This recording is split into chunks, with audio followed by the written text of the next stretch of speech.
문재인 대통령이 어제 시정연설에서 밝힌 예산안의 세부 내용을 두고 여야 간 입장 차이가 명확합니다. 더불어민주당은 정쟁으로 치달아서는 안 된다는 입장입니다. 야3당은 일제히 비판의 목소리를 높이고 있습니다. 취재기자 연결돼 있습니다. 염혜원 기자. 네, 국회입니다. 자, 이제 본격적인 예산 정국이라고 할 수 있는데요. 새 예산안을 받아든 여야 간의 시각이 좀 다르다고요? 네, 그렇습니다. 오늘 아침 회의에서부터 각 당은 예산안에 대한 입장을 분명하게 밝혔습니다. 먼저 집권 여당인 더불어민주당은 민생을 뒷받침하기 위해서는 예산안을 순조롭게 처리해야 한다면서 야당의 협조를 촉구했습니다. 우원식 원내대표는 야당의 정치 공세와 삭감 시도에 맞서서 예산 지키기에 힘쓰겠다고 밝혔는데요. 그러면서 한국형 고용 안정 모델을 확립하고 예산이 필요한 곳에 빠지는 일이 없도록 촘촘하게 챙기겠다고 강조했습니다. 반면 야3당의 기류는 냉랭합니다. 제1야당인 자유한국당은 문재인 정부의 사람 중심의 경제에 대해 좌파, 노조 중심 경제로 극단적인 포퓰리즘이라고 깎아내렸습니다.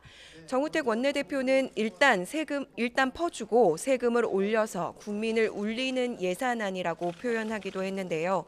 정 원내대표는 이런 퍼주기 대신 국방비를 늘리고 SOC 사업 예산을 증액하는 데 초점을 맞추겠다고 밝혔습니다.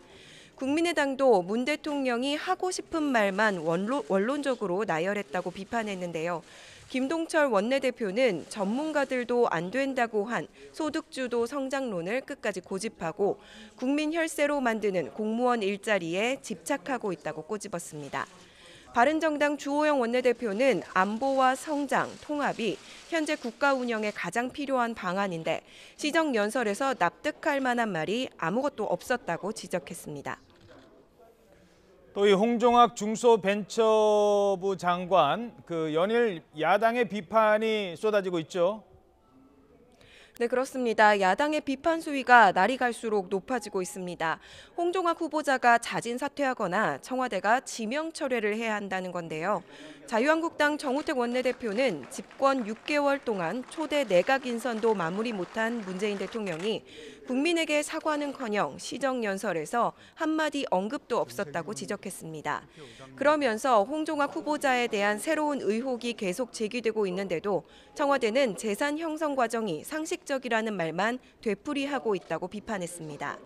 국민의당은 조국 민정수석이 국정감사 출석을 거부한 점을 지적하면서 인사참사의 책임을 묻기 위해서라도 조 수석이 출석해야 한다고 강조했습니다. 바른정당 주호영 원내대표도 애물단지는 끝까지 가지고 가봐야 애물단지라며 해결 방법은 깨뜨리는 것밖에 없다고 쓴소리를 했습니다. 하지만 여당은 오늘도 홍 후보자 지키기에 나섰는데요. 재산 상속 문제와 관련해서는 국세청도 절세 가이드북을 펴내면서 탈루보다는 세금을 줄여서라도 내는 방법을 적극 권장하고 있다면서 홍 후보자는 꼼수를 쓴 것이 아니라고 밝혔습니다.